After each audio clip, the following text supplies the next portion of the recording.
টাকা পয়সা স্বর্ণালঙ্কার নিয়ে উধাও স্ত্রী, থানার দ্বারস্থ স্বামী। ঘটনা চরিলাম ব্লকের আড়ালিয়া গ্রাম পঞ্চায়েত এলাকায়।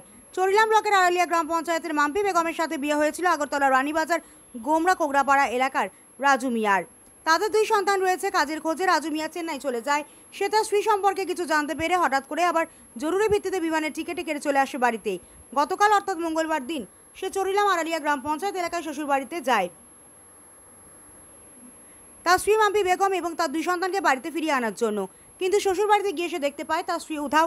স্ত্রীকে খুঁজে না পেয়ে সে তার 2 সন্তানকে তার রানীবাজার বাড়িতে নিয়ে যেতে চায়, কিন্তু তার শ্বশুর বাড়ির লোকজন 2টি সন্তানকে মেয়ের জামাইয়ের হাতে দেয়নি। উল্টো মেয়ের জামাইকে তারা মারধর করেছে বলে বুধবার সকালে বিশালগড় মহিলা থানার সামনে দাঁড়িয়ে সংবাদ মাধ্যমে অভিযোগ করেছেন রাজু মিয়া। সে আরও জানায় তার স্ত্রী মাম্পি বেগম তার বাড়ি থেকে স্বর্ণালঙ্কার এবং টাকা পয়সা সব নিয়ে শ্বশুর বাড়িতে চলে এসেছে। সে তার স্ত্রীকে খুঁজে পাচ্ছে না। সে শ্বশুর বাড়িতে বলে দিয়েছে যেভাবেই হোক তার স্ত্রীকে খুঁজে বের করে দেওয়ার জন্য। তার 2টি সন্তানকে সে শ্বশুর বাড়িতে রাখবে না, প্রয়োজন হলে সরকারি হোমে পাঠিয়ে দেওয়া হবে যতদিন পর্যন্ত তার স্ত্রীকে খুঁজে না পাওয়া যায়। স্ত্রীর খোঁজে হন্যে হয়ে ঘুরছেন অসহায় স্বামী রাজু মিয়া। সে বিশালগড় মহিলা থানা এবং বিশালগড় থানার দ্বারস্থ হয়ে সমস্ত ঘটনা লিখিতভাবে জানিয়ে পুলিশ প্রশাসনের সাহায্য চেয়েছেন তার স্ত্রীকে খুঁজে বের করে দেওয়ার জন্য। 2টি সন্তানকে নিয়ে এখন মহাবিপদে রয়েছে রাজু মিয়া। না স্ত্রীকে খুঁজে পাচ্ছেন, না শ্বশুরবাড়ির লোকজন তার 2টি সন্তানকে তার কাছে ফিরিয়ে দিচ্ছে। অসহায় হয়ে সংবাদ মাধ্যমে পুরো ঘটনা তুলে ধরেছে পুলিশ প্রশাসনের সাহায্য চেয়েছেন রাজু মিয়া। থানাতে আমি হয়েছে মনে করেন যে কোনো বিষয় নিয়ে আমি চেন্নাই গেছিলাম থাকার তাহলে, তো যে কোনো আমার ওয়াইফের নামে একটা পরিচয় নামে আমি কথা শুনি। কথা শোনানোর কারণে মার্চের 4 তারিখের আগে কথাটা শুনি, তো সে আমার না জানায় না শোনায় সে বাড়িতে গেছে গা। তো বাড়িতে গেছে গা, তো ইমার্জেন্সি আমি বাড়িতে 4 তারিখ ফ্লাইট করে আমি আওয়ার পর 6 তারিখে তার আমি ফোন দিয়েছি বাড়িতে আওয়ার লাগিয়া দেখেছি আয়ো আমি যাবো গা। তো তার বাড়িতে আমি 6 তারিখে যাওয়ার পর তার আমি যাই বলছি যে সব কিছু নিয়ে চলো বাড়িতে যাবো গা।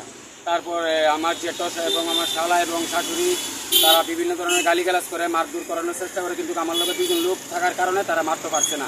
ঠিক আছে, তো এই বিষয় নিয়ে আমি তারা বাড়ির থেকে চলে আওয়ানোর পরে তারপরে আমি প্রধান মেম্বার এবং সবাইরে পঞ্চায়েতের মেম্বার সবাই আমি জানাই এবং আমার গ্রামের প্রধান মেম্বারও আমি জানাই। তারা আমার সলিউশন করবো কইছে, সব কিছু আমার শেষ বুঝাই দিব। তো যে কোনো কারণে এটা আর শেষ বেশ হয়েছে না। তো আমি আমার গ্রামের প্রধান মেম্বারও আমি জানানো হয়েছে, তো তারা আমার এই কয়েকদিনের ভিতরে সলিউশন দেওয়ানোর কথা ছিল। তো যে কারণে আমি গতকালকে শুনি যে আমার ওয়াইফে মিসিং হওয়ার কারণে আমি গতকালকে শোনার পর আমি বাচ্চাটিরে বা মারে দেওয়ানোর লেগে যাই দিয়ে যে আমার মা এবং বাচ্চা নাই। ঠিক আছে, তারপর আমার বাচ্চাটিরে আমি আনানোর চেষ্টা করি, তারা আমার বাচ্চারা দিছে না, তারা আমার মারধর করছে। হ্যাঁ, মারধর করার পর তারা আমার ঘর থেকে টাকা টোকা দিয়ে বার করে দিছে। তারা আমার বাচ্চারা বহুত দূর থেকে শিয়ে দিয়েছে যে আমার ঘরে না যা, আমার বাবুটা বুঝতে না দেয়, তারা শিয়ে দিয়ে দিচ্ছে। ঠিক আছে, তো এই ব্যাপার নিয়ে আমি বাড়িতে চলে আনার পরে আমি যে কোনো একটা আমার আইনের সাহায্য নিয়েছি। আইনের সাহায্য নিয়ে এসে আমি আমার বউ কই আছে না আছে আমি এটাই চাই আমার বউরা এরা বার করে দেখ, আর আমি এটাই চাই আমার বউ যতদিন তারা বার করে না দিতে আমার ছেলে মেয়ে আমার কাছে আয়োগ, আমি এটাই চাই। আর আমি বিশালগড় থানার যে এফআইআরটা করলাম, এফআইআরটার ভিতরে আমার কোনো ডায়েরির ভিতরে কোনো লিখিত হয়েছে না। আমি এফআইআরটা কোনো লেখা লিখিত হয়েছে না। ব্যুরো রিপোর্ট হালা বোল।